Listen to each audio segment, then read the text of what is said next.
चड्ढा खानदान का शजर नसब बयान किया जाएगा। ये चड्ढा पृथ्वीराज चौहान का पोता था और पृथ्वीराज चौहान का शजर नसब पहले ही एक वीडियो में बयान किया जा चुका है। पृथ्वीराज चौहान जो कि हिंदुस्तान का आखिरी हिंदू बादशाह था, इसका एक बेटा छोटू लाल था और छोटू लाल के ये दो बेटे हैं, एक चड्ढा और एक चीमा है। चीमा की औलाद में यह छोटूमल चौहान आया था, जिसने दरियाए ब्यास के किनारे पे एक नया शहर आबाद किया था अलाउद्दीन खिलजी के दौर में। और इसका पड़पोता है राना कान।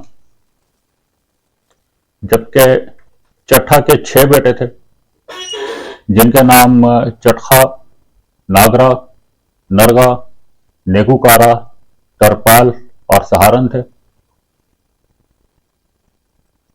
चड्ढा की औलाद में 10 पुश्तों के बाद ये डरू नाम का शख्स था, जो दिल्ली से नकले मकानी करके दरियाए चनाब के किनारे आके आबाद हुआ गुजरांवाला में।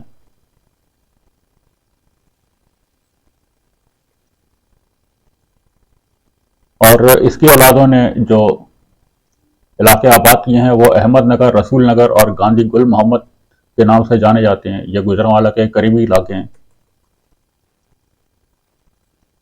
इस डेरू की औलाद में गग्गू या गोगा नामी शख्स था, जिसने 1600 ईस्वी के आसपास का इसका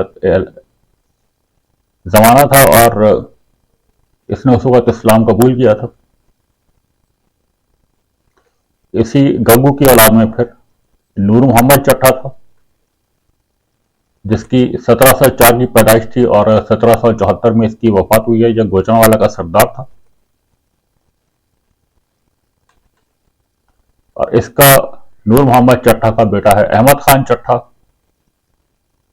और जमजमा तोप जो अहमद शाह अब्दाली के हुक्म पे बनाई गई थी, अहमद शाह अब्दाली ने इस तोप का इस्तेमाल पानीपत की जंग में मराठों के खिलाफ किया था। और जब वो यहाँ से काबुल की तरफ वापस जाने लगा तो इस जमजमा तोप को लाहौर में उसने जिसको गवर्नर मुकर्रर किया था उसके पास छोड़ गया था। और वहां से सरदार चरण सिंह, जो कि महाराजा रणजीत सिंह का दादा था, वो इस तोप को लाहौर से गुजरांवाला की तरफ ले आया था और गुजरांवाला में अहमद खान चड्ढा ने 1765 ईस्वी में ये तोप उससे छीन ली थी। और इसकी वजह से अहमद खान चड्ढा की अपने भाई पीर मोहम्मद चड्ढा के साथ इससे दुश्मनी पैदा हुई, क्योंकि पीर मोहम्मद चड्ढा सिखों के साथ कोई महाजराई नहीं चाहता था।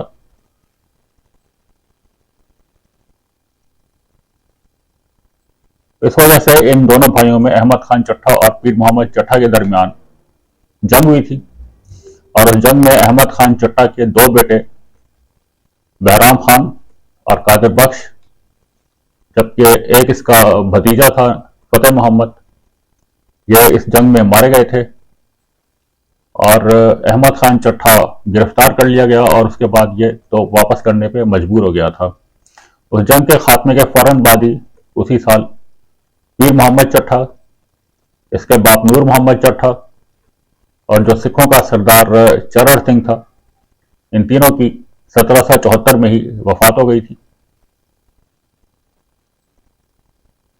इनका एक भाई हशमत खान चड्ढा है, जबकि एक भाई इनका मियाँ खान चड्ढा था, जो कि जोकिया का हुक्मरान था और सिखों के जो बादशाह था महान सिंह, उसने इसके किले पे हमला किया था और जंग में यह तोप का गोला लगने से इसकी वफात हुई थी मियाँ खान चड्ढा की। जबकि अहमद खान चड्ढा का बेटा था गुलाम मोहम्मद चड्ढा। यह गुजरांवाला के मंचल नामी इलाके का सरदार था और महान सिंह ने इसके इलाके पे भी हमला किया, यानी मंचल का जो गांव था इस पे हमला किया था। और गुलाम मोहम्मद चड्ढा को अंदाजा था कि वो सिखों का मुकाबला नहीं कर सकेगा, उसकी ताकत कम थी, तो इसलिए इसने इस शर्त पे हथियार डाल दिए थे कि इसे हज के लिए जाने दिया जाएगा वहां से, लेकिन महान सिंह ने बदहदी की और इसको गिरफ्तार करने के बाद इसको गुलाम मोहम्मद चट्टा को उसने कत्ल करवा दिया था। गुलाम मोहम्मद चट्टा का बेटा जान मोहम्मद चट्टा जंग के दौरान ये वहां से भाग के काबुल चला गया था और काबुल के बादशाह शाहजमान की इमदादी फौज लेके जब वापस गुजरांवाला में अपने इलाके में आया और सिखों पे जब हमला किया तो ये इलाका इसने अपना वापस ले लिया था सिखों से। लेकिन जब शाहजमान अपनी फौज लेके यहाँ से वापस चला गया तो उसके बाद सिखों ने दोबारा इस पे हमला किया और जंग में इसे कत्ल कर दिया गया और इसके इलाके पे सिखों ने दोबारा से कब्जा कर लिया था, जो रसूल नगर का इलाका था गुजरांवाला के पास। उसके बाद महाराजा रंजीत सिंह ने रसूल नगर का नाम तब्दील करके रामनगर रख लिया था। जान मोहम्मद चट्टा का एक बेटा है नवाब बख्श चट्टा और इसका एक बेटा खुदा बख्श चट्टा था। खुदा बख्श चट्टा के दौर में ही अंग्रेजों ने सिखों की रियासत पे यानी पंजाब पे अंग्रेजों ने हमला किया, तो ये इनकी चट्टों की पहले से ही सिखों से दुश्मनी चली आ रही थी, तो इसलिए खुदा बख्श चट्टा ने उस जंग में अंग्रेजों का भरपूर साथ दिया, जनरल निकलसन का।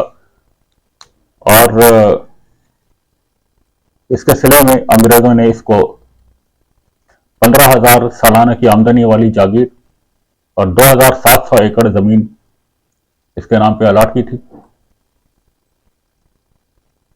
जबकि 1857 में भी बगावत को कुचलने में इसने अंग्रेजों का भरपूर साथ दिया था।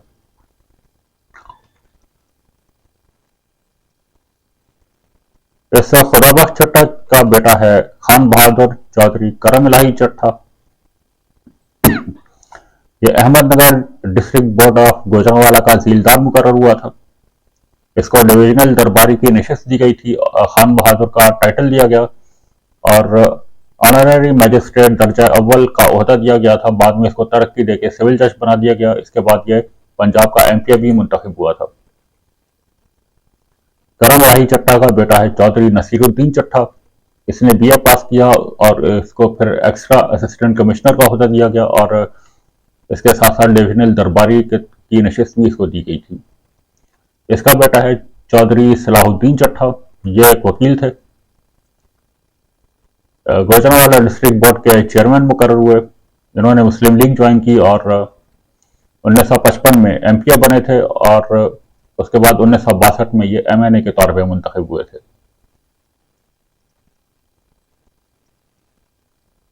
इनका बेटा है हामिद नासिर चट्टा, जिनकी 15 नवंबर 1944 की पैदाइश है।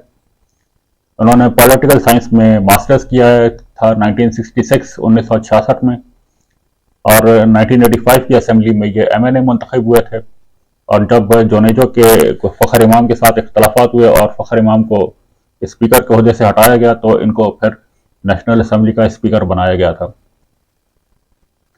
उसके बाद ये 1990, 1993 और 2002 के इलेक्शंस में भी गुजरांवाला से एमएनए के तौर पे मुंतखब हुए हैं।